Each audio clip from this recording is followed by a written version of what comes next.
महाराष्ट्र से बड़ी खबर। महाराष्ट्र विधानसभा में बीजेपी के कुल 12 विधायक एक साल के लिए निलंबित किए गए हैं। विधानसभा में बदसलूकी करने पर बीजेपी विधायकों पर कार्रवाई हुई है। ओबीसी आरक्षण समर्थक में हंगामा कर रहे थे बीजेपी विधायकों पर कार्रवाई होगी और 12 विधायकों को 1 साल के लिए निलंबित किया गया। उत्तर प्रदेश के बलिया में मंत्री को अशब्द कहने के मामले में वीडियो वायरल। मंत्री उपेंद्र तिवारी को अशब्द कहने के मामले में पुलिस ने 5 लोगों को गिरफ्तार कर लिया है। आरोप है कि 2 दिन पहले पंचायत अध्यक्ष के चुनाव के बाद समाजवादी पार्टी के कुछ कार्यकर्ताओं ने यह दुर्व्यवहार मंत्री के साथ किया गया। मंत्री और उनके परिवार वालों के लिए अशब्द शब्दों का इस्तेमाल करने पर हंगामा हो गया और वीडियो देखते ही देखते वायरल। मुंबई महाराष्ट्र से जुड़ी बड़ी खबर। मुंबई अहमदाबाद नेशनल हाईवे पर आपस में 3 ट्रैक्टर हुई टक्कर, जिसके कारण लगी भीषण आग और सूचना है कि इस हादसे में 2 लोगों की मौत हुई है और एक व्यक्ति गंभीर रूप से घायल बताया जा रहा है। 3 ट्रक आपस में भिड़ने की वजह से यह खतरनाक हादसा हुआ और 2 लोगों की इसमें मौत हो गई। काफी मुशक्कत के बाद आग पर काबू पा लिया गया है। घटना पर पहुंची मुंबई पुलिस, मामले की कार्रवाई जारी।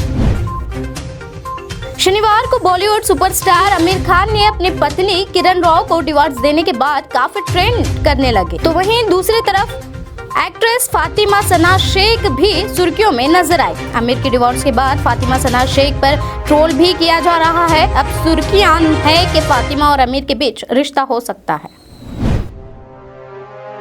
मोदी कैबिनेट विस्तार की चर्चा तेज है, तो वहीं आज शाम पीएम आवास महत्वपूर्ण बैठक की जाएगी, जिसमें अमित शाह, राजनाथ के साथ साथ कुछ अन्य मंत्री समेत जेपी नड्डा मौजूद होंगे। आज शाम होगी मंत्रियों के साथ मोदी की बैठक।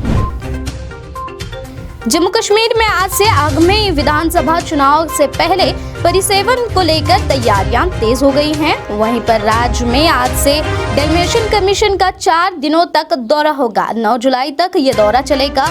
तो वहीं जम्मू कश्मीर अधिकारियों समेत मोदी की बैठक। कल से चल रहे मोहन भागवत के डीएनए और लिंचिंग वाले जारी बहस थमने का नाम नहीं ले रही है। कल हुए आरएसएस प्रमुख मोहन भागवत के बयान डीएनए और लिंचिंग मामले में काफी बहस छिड़ गई है, जिसके बाद असदुद्दीन ओवैसी ने पूछा कि डीएनए हमारा अगर एक है तो फिर पीरो खान को किसने मारा? ये सब एक ढोंग है, मगरमच्छ के आंसू है। भागवत के इस बयान पर अब काफी टिप्पणियां सामने आने लगी। 15 अगस्त के बाद होगा प्रधानमंत्री नरेंद्र मोदी का यूपी का दौरा और इस दौरान पूर्वांचल एक्सप्रेस का उद्घाटन करने की सूचना भी सामने। यूपी के चुनाव के लिए पीएम मोदी का योगदान अगस्त से शुरू होगा। 15 अगस्त के बाद करेंगे उत्तर प्रदेश का मोदी दौरा। महाराष्ट्र में कल शुरू हुआ मानसून सत्र के खत्म होने की है आज संभावना। सत्र के पहले दिन ही बीजेपी के 12 विधायकों को किया गया है निलंबित। 1 साल के लिए किया गया है निलंबित। उस पर आज हंगामा हो सकता है। सोमवार के दिन हुई इस घटना में ओबीसी आरक्षण बहस के दौरान हंगामा होने से ये मामला गंभीर रूप ले लिया है। फिर से बैनर पोस्टर पर नजर आए लालू प्रसाद यादव ने केंद्र सरकार पर आरोप लगाया है कि सामाजिकता निभाने को खत्म किया जा रहा है। लंबे समय के बाद जेल से बाहर आए लालू प्रसाद यादव ने एक और बार घेरा केंद्र सरकार पर निशाना।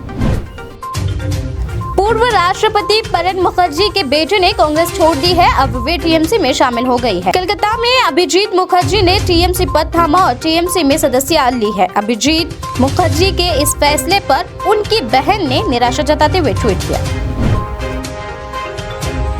केंद्र सरकार ने दिल्ली हाईकोर्ट में दिए लाफनामे में यहाँ कहा गया है कि ट्विटर नए आईपी नियमों के पालनों में विफल रहा है। केंद्र सरकार द्वारा जारी आदेश अनुसार कहा गया है कि ट्विटर को देश के कानूनों के हर नियमों का पालन करना अनिवार्य है। देश की राजधानी दिल्ली में गर्मी तपस रही है, तो वहीं पर देश का एक हिस्सा पानी से बह रहा है। कुदरत का मार ने किया है लाचार। बाढ़ के आगे हुआ उत्तर बिहार का हाल बेहाल। जनजीवन पूरी तरह से अस्त व्यस्त, तो वहीं पानी के लिए तरसती दिल्ली नजर आई। भारत देश में ये दोनों जगहों पर पूरी तरह से अपोजिट हालात बने हुए हैं।